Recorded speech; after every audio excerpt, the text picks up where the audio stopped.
Doesn't look like the measles outbreak in West Texas has slowed down. As of Tuesday, the number of cases had risen to 58. There are also around 8 cases in the neighboring state of New Mexico. Most of the cases are in Gaines County, Texas, numbering 45. Many parents in that small county send their kids to private schools and some are homeschooled, and obviously the vaccine rules there might not be as stringent. Terry County has 9 cases and Lubbock and Lynn County each have 2.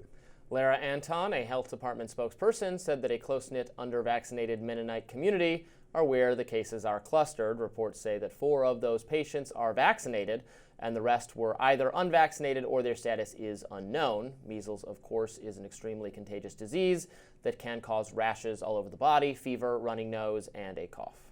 The Wall Street Journal's editorial board ran an op-ed addressing the elephant in the room, titled RFK Jr. and the Measles Outbreak.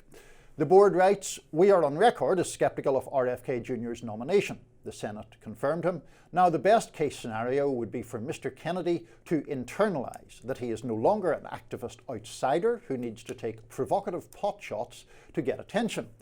He's the nation's health secretary, and there are children in the hospital with measles who shouldn't have to be there." Now, there's no question Kennedy has a history of being skeptical and critical of vaccines.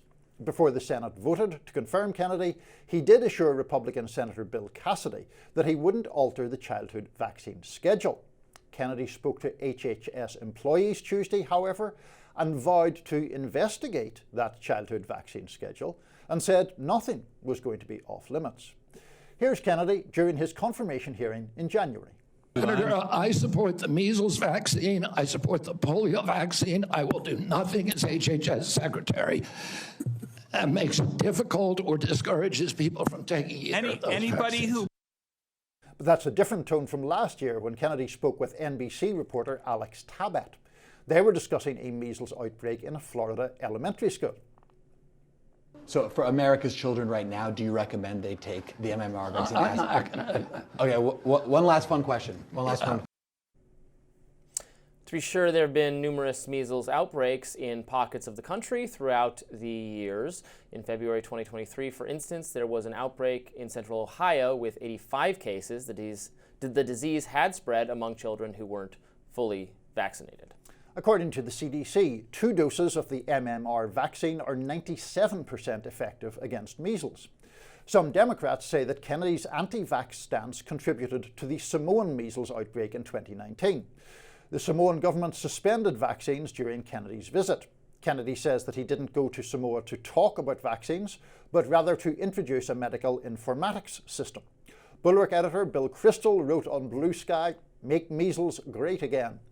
In response to Cassidy's tweet sounding the alarm on the measles outbreak, MSNBC special correspondent Molly Young-Fast responded, "You voted for RFK Jr." Meanwhile, here's health author Calley on CNN yesterday. Pamela, with respect, why aren't you asking me about the fact that 50% of teens have obesity? Why aren't there are breathless I have other questions for you, but we're talking about this. Day after day after day, Pamela. It's breathless coverage of 5 measles cases. The entire coverage of Bobby Kennedy is around measles. The Democrats said the word measles 25 times in the first hearing and said the words obesity, diabetes, and chronic disease 0 times. The HHS priority document under President Biden said the word equity 25 times, said the word vaccines countless times, did not say the word obesity or diabetes. Political commentator and filmmaker Mike Cernovich wrote on X, "Measles outbreaks always happened, but media can shape coverage by focusing on isolated incidents. Be prepared for an onslaught of ordinary medical conditions and random outbreaks to reach hysteria levels of coverage." So this is obviously very sad, and I don't want any legal changes to the status of the MMR vaccine so that it can be available to children. I was glad to hear RFK Jr. promise repeatedly to make no alterations to the childhood vaccine schedule. So for me, that's kind of the end of the story here. Am I missing something? I think so. I think what you're missing is Robert F. Kennedy Jr.'s history of skepticism about these vaccines, which extends well beyond the COVID vaccines. For example, saying in a very comparatively recent interview in 2023 to Fox News, autism comes from vaccines. That is a claim most frequently made about the MMR vaccine. It has been debunked. It pertained to a British researcher who was then found to have essentially cooked the books in terms of his research, and that, I think, is a dangerous thing to give oxygen to in terms of its claim. I would also say that there isn't any doubt whatsoever that the measles vaccine has been effective. The first widespread measles vaccine was introduced in the early 1960s. Before that, in the United States, there had been 3 to 4 million cases of measles per year, roughly 50,000 people hospitalized per year, and between 400 and 600 deaths in a typical year. Now it is considered bad if there are more than 200 measles cases nationwide. We're now up to 58 in this case in West Texas. So am I saying RFK Jr. is responsible for these cases in West Texas? I am not. I don't think people should, but I do think that advancing vaccine skepticism is going to have very, very serious consequences in this country. Yeah, I support people taking the measles vaccine. I mean, it's what families do with their kids is not really my business, but I would obviously, if I had children, get them vaccinated for the measles vaccine. I accept all of what you just said. I guess I would put some of this not necessarily on RFK Jr., however, but on the advocates of the COVID vaccine and how they confused everybody about vaccines in general, because the measles vaccine is not like the COVID vaccine in that it is highly protective, not completely protective, because as we've said, we have cases of people who say they were vaccinated against it who nevertheless got the measles, but it is highly protective, 94, 97% successful at preventing a case of you from contracting measles. That is unlike the COVID vaccine. However, even Deborah Birx said recently on Piers Morgan, I talked about it yesterday with Linda, she said she herself now thinks the way the COVID vaccine was sold to the public was a bad idea and has now made people think that other vaccines are like the COVID vaccine, maybe important if you're sick or if you're elderly or obese, but since it doesn't offer really robust protection against cases, maybe that's how those other vaccines work too, which of course is not the case. And she's saying this, and I'm thinking, but you're the person who sold the vaccine. So you're describing it as if it's some other, public health expert was the one in charge of this when it really was you and Fauci. So I think some self-reflection there is necessary. The way the COVID vaccines, people were convinced to take them. President Biden himself said, we won't have these, it's a pandemic of the unvaccinated, and we won't have these cases if people get these vaccines. And that just ended up not being the case.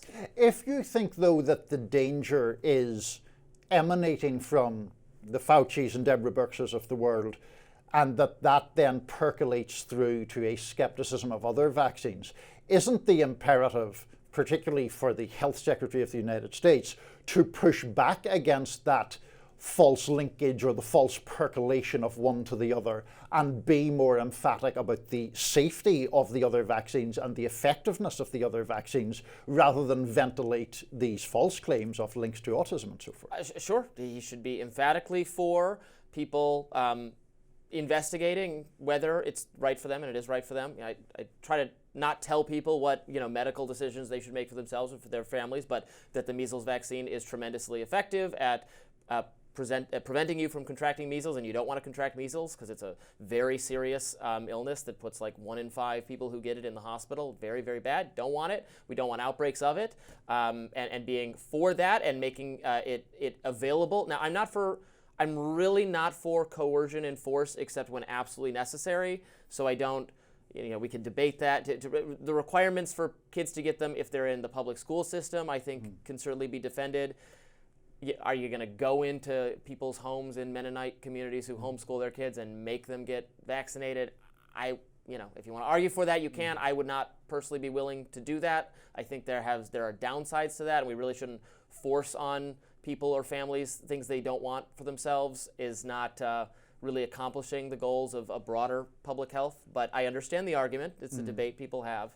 But yes, I hope he should be for these vaccines and for explaining the difference between these vaccines and the COVID vaccine and the flu vaccine, And yes, that would be a good thing. I actually think that vaccines are one of the major points where I would differ from a libertarian such as yourself, because it seems to me that vaccinations are one of the best example of where there is a legitimate societal interest in the highest possible rate of vaccination because of herd immunity. And to me, it's an example where if you expand the level of personal choice, you're in fact endangering other people by the choice not to be vaccinated off.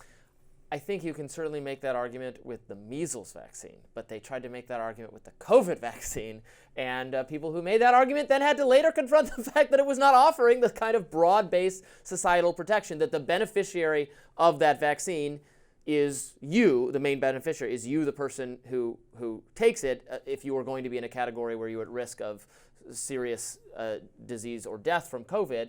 The public health benefit was massively overstated, and it was, forced on people on that basis. When you say the public health benefit was overstated, though, I mean, the fact is that it does protect people to a very large extent from hospitalization and death, which is a not insignificant benefit. Yes, of people who are in certain categories of being over 65, obese, ill, immunocompromised. People not in those categories had such a minuscule risk of a serious outcome anyway. That now I don't think the vaccine is harmful. You got it, right? I've got it. I've gotten boosted because I am not persuaded. The people who say, well, you shouldn't get it because of these XYZ dangers, I am not persuaded that those dangers are real and compelling. I think the harms were overstated by skeptics of vaccine, but also the benefits are overstated. There's just my thinking was, well, if it doesn't hurt you, why not take it? But there's also not a massive benefit because I'm not in a... I mean, except that you never know. There are, of course, freak cases and all kinds of instances where people who are able-bodied and healthy and young do actually die from it. No, I mean, but then there's... Well, if you bring those in, then you can say, I mean, there are freak cases of, vaccines resulting in a serious adverse effect. Like it's not a rare occurrence. You shouldn't... Or it is a rare occurrence, rather. That shouldn't weigh against you, but nor should it was a bit overstated in the media that the odds that which you, an otherwise perfectly healthy person or a perfectly healthy child, could get COVID and just die of it. That it can't not happen, but it can happen with a vaccine too. The serious good that they were where you were improving upon expected conditions was for the very elderly, the obese, etc. And what this Deborah Burke said this yesterday. We discussed it. If we'd prioritized talking to those people about the necessity to get it, she thinks that would have been a better strategy for the not making vaccine hesitancy about the measles. We shall return, I'm sure, to this theme. Next on Rising, get this: Los Angeles Mayor Karen Bass is investigating why she was allowed to embark on a trip to Ghana just before the start of the LA wildfires. She's going to get to the bottom of it. Who made that call, I wonder? Stay with us.